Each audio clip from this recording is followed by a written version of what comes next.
Insurance Business TV was recently in San Diego, attending the WSIA Annual Marketplace Conference. Whilst there, we caught up with leading insurance professionals who addressed some of the top challenges the industry is facing today.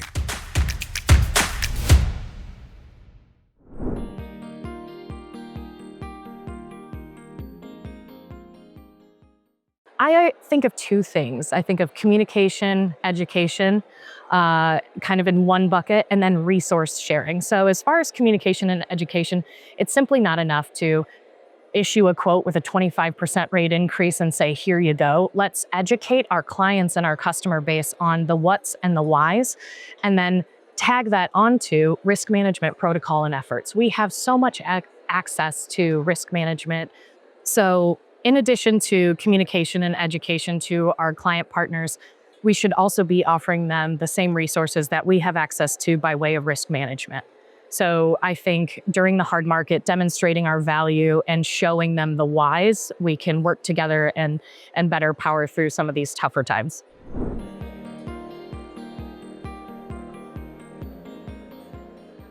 I think my answer is still no. Yeah, I think but maybe that's just a personal thing.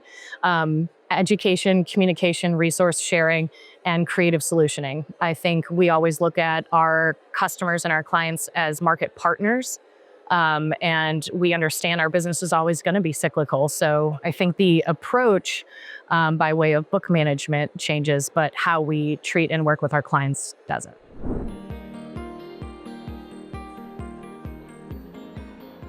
I think I take this one a little bit personally, just because of the work I've been doing lately, and that's policy administration systems.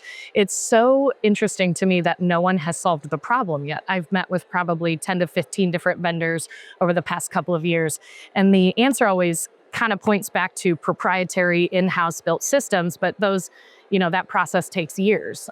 So it's surprising to me that that hasn't been solved yet. And then the second bit of innovation is around data and analytics. We've already come light years in the last 10 to 15 years, but we still have a lot of improvement to go. Our whole jobs are about predicting the future, and we have 100+ years of data at our fingertips, and we should be utilizing that the best way we can.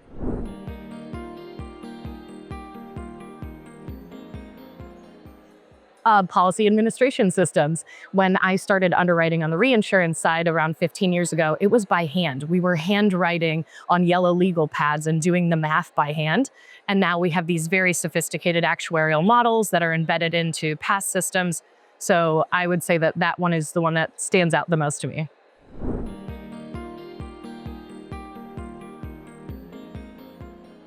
I think it's sustainable, but I'm not sure it's guaranteed.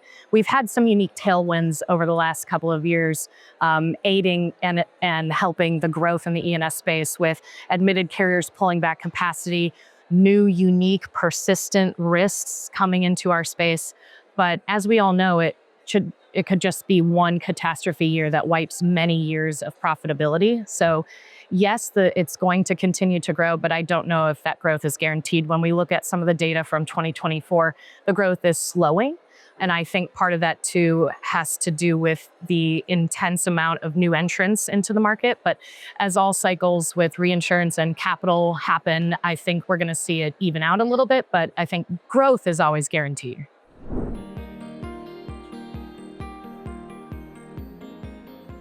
There were a couple, of course, 9/11, and then the BP oil spill and Hurricane Andrew. Those and that combination of the timeline in which it happened seemed to really rock the reinsurance sector. But as all things unwind, there's still an influx of capital and new opportunity that came, another decade after that. So I would say those three losses stand out to me the most.